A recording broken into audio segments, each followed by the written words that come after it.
All right, so this one is a little tricky. As I've said in previous videos, I like to start by figuring out, is there just a common difference, like a subtraction or an addition that I can do to get from one term to the other?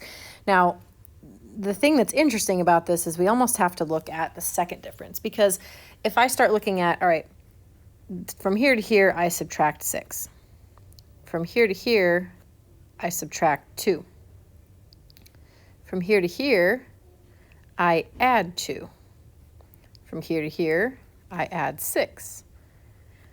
Here to here, I add 10. Now, what's interesting about that is it almost doesn't look like there's any clear pattern happening. However, when we take a look at what's happening between the numbers that we're adding and subtracting, so watch this.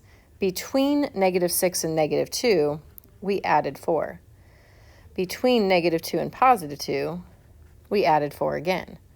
Between 2 and 6, we added 4 again, and we added 4 again. So the number that we're adding to generate the next term in our sequence increases by 4 each time.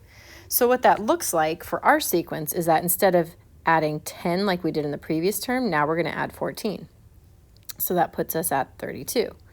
And then we're going to add 4 more than we did the previous time. So now we're going to add 18, which puts us at 50. And then we're going to add 4 more than we did the previous time, which puts us at adding 22. So now we're at 72. So that one was a little bit interesting, because if you just tried the first couple of terms, it almost looked like there wasn't really a pattern. You had to look a little bit deeper on that one. So what we're doing is we're adding 4 more to previous number added. I mean, that's how I might describe it, and you may have described it another way. So our next 3 terms are 32, 50, and 72.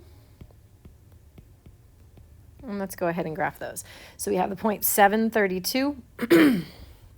Looks like our y-axis is counting by 5s.